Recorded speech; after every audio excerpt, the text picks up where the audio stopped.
October 17th, Friday. We were early again and on our way to cross the Albemarle Sound.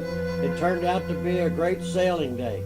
I was surprised that there were so many markers and buoys, almost like a highway marked clear across the sound. The wind was northeast at 10 to 20 miles an hour, and it was cold again in the 60s. We sailed a good part of the day, motored some, and mostly after we got to the Alligator River. There's a swing bridge across the river at about mile 84. We thought on such a big river we would probably have to wait for them to open upon the hour. But when Doug called to find out the next opening, the man said, "Have it open just a minute, Captain."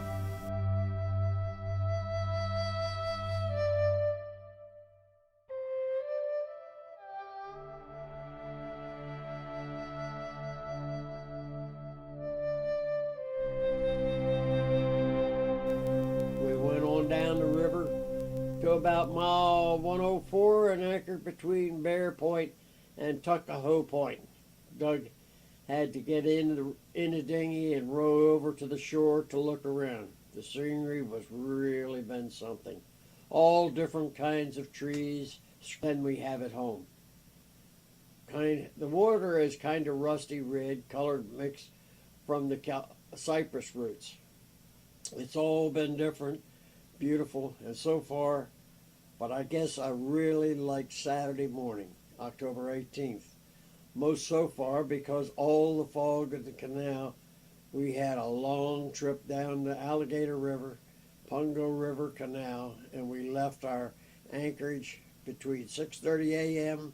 and the fog was all along the edge of the canal until the sun came out. A good strong couple of hours later, the temperatures were still in the 60s. We stopped early at Bellhaven to get fuel and ice.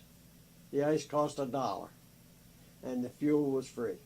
As we had come out of the canal into the Pungo River, we helped another boat that had run aground where the canal was really narrow. It didn't take long, and we were well on our way again. This boat was at the marina in Bellhaven when we stopped for fuel. A man came hurrying out on the gas dock to thank us for helping him and introduced himself as Larry Baldwin. He and his wife, Joanne, on their sailboat Tringa, had left York River Yacht Haven Wednesday morning about the same time we left Cook's Landing. When Doug went out to pay for our gas and ice, Mr. had already taken care of it. A nice surprise. We anchored about 2 p.m. just across the channel from Bellhaven. We rested all afternoon and read and ate a lot of junk. I haven't smoked for 3 days, and I'm almost making myself sick eating candy and crackers. Hopefully, I'll get over it in a few days. I told Doug I'd quit when I left if I didn't buy any extra cigarettes to bring along. I finished the pack I had in my pocketbook and our first day out, so I've quit. We stayed at anchor at Bellhaven today. We took the dinghy into the boat ramp and tied up. We walked into Bellhaven and spent a few hours just walking and looking around. We got a few groceries and some more charcoal to heat with. It should be a little warmer tomorrow, I hope. We just lazed around all day today and enjoyed it very much. We enjoyed visiting Bellhaven. There are 2 very nice marinas here, and it's only a short walk into a town where they have all kind of stores, restaurants, laundromats. We got hot dogs from a very nice lady on a small sub shop, and then walked down along the waterfront. There are some beautiful old houses here. At River House Marina, they have a manor that looks like one of the plantations out of Gone with the Wind. There's also a museum that we intended to see. We walked back and got another hot dog, and then we got groceries and took them back to the boat. We just never made another trip to the town. We read some, napped some, ate supper, and read some more. Okay, we're just before entering the Alligator Pungo Canal. A fairly narrow canal with high banks, which is different than any place else along the waterway. It's part of an old swamp. Up near the surface, up higher on the banks, is a layer of peat.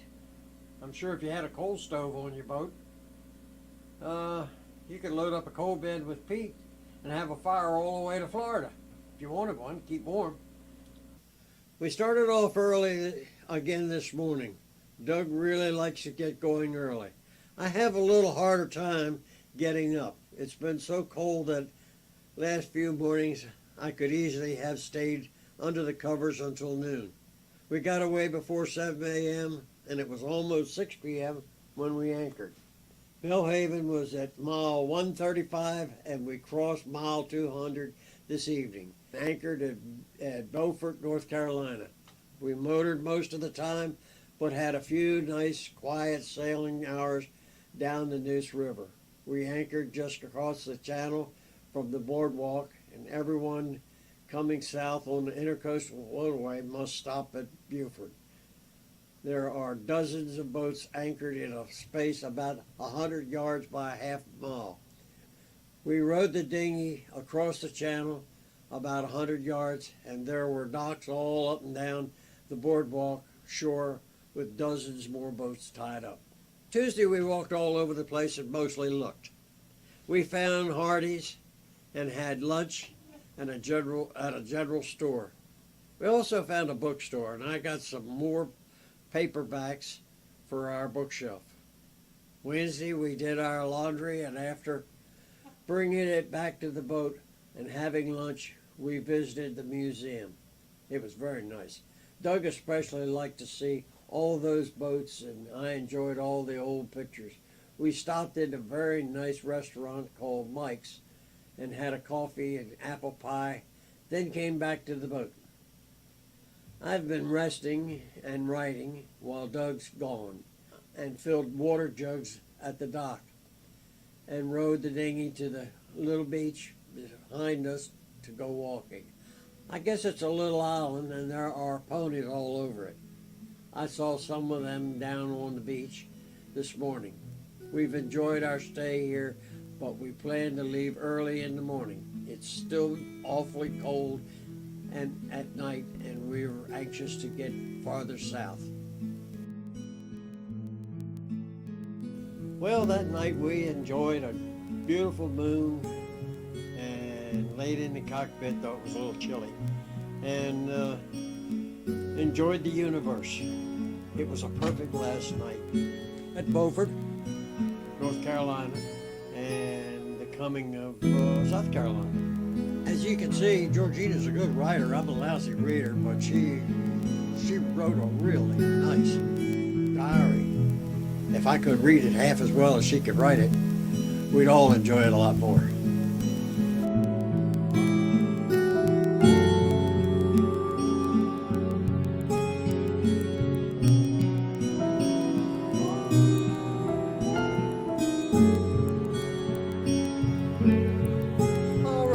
About a week, maybe a little bit longer than that, because I need to work on the boat.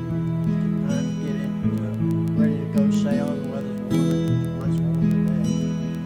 We'll be heading down through South Carolina and on the Waccamaw River, and on down, probably spend a few days, maybe a week in Charleston, South Carolina. And I'll tell you one thing, it's kind of neat to walk out over that outer bank where all the horses are there, stand up on the top of the hill and look out across the Atlantic Ocean. Nothing but miles and miles and miles of Atlantic Ocean out there. It really gives your wanderlust a kick.